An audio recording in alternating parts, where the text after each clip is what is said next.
देखिए, मैं फिर से स्पष्ट कर दूं कि हमने कोई मज़ार नहीं तोड़ी और पूरी तस्दीक करने के बाद जिस स्ट्रक्चर को हटाया गया वो अतिक्रमण था। आज लेकिन जो उलमा लोगों की बात थी उसको हमें सुनने के लिए आज उनकी मीटिंग हुई। उसमें उन्होंने भी अपना पक्ष रखा और चूँकि वो उन फेथ से जुड़ा हुआ है, उनका उनसे उससे आस्था जुड़ी हुई है। हम उस आस्था को भी कभी कहीं से भी उस आस्था को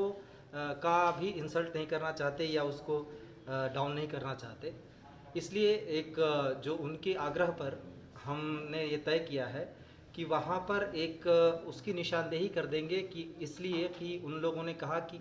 जो भी किताब का, हालांकि जिस किताब का वो जिक्र कर रहे हैं, हम दोनों का इंटरप्रिटेशन अलग अलग है। उसका जो व्याख्या जिस तरीके से वो कर रहे हैं और हम जिस तरीके से व्याख्या कर रहे हैं, दोनों में अंतर है। लेकिन किसी भी तरीके से हम ये नहीं चाहते कि यहाँ का माहौल किसी तरीके से ख़राब हो, किसी की भावना को ठेस पहुँचे, किसी की आस्था को ठेस पहुँचे। तो इसलिए उनकी इतनी बात मानी कि वहाँ पर निशानदेही हम कर देंगे।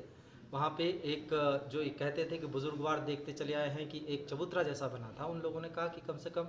एक कब्र जितनी जगह हम उस पर बना दें, उसकी निशानदेही कर दें। हमने इस बात को स्वीकार कर लिया कि ठीक है, वो कर देंगे। उसका कोई मुतवल्ली नहीं होगा, उस पर कोई इबादत नहीं होगी, उस पर कोई नहीं जाएगा, उसको उद्यान विभाग मेंटेन करेगा और उस पर बस उतनी ही एक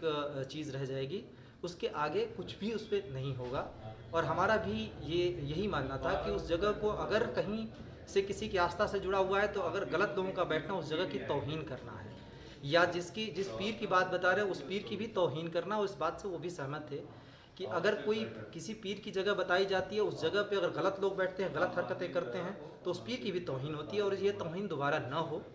इसी के लिए हम ये कर रहे हैं कि वहाँ निशानदेही करके ऐसी व्यवस्था कर देंगे कि वहाँ पे कोई न पहुँचे, न किसी तरीके की कोई ऐसे वाक़े हों जिससे किसी ऐसे पीर की जिसमें आपकी आस्था हो, मतलब किसी की भी आस्था हो, उसकी आस्था को चोट पहुँचे या किसी की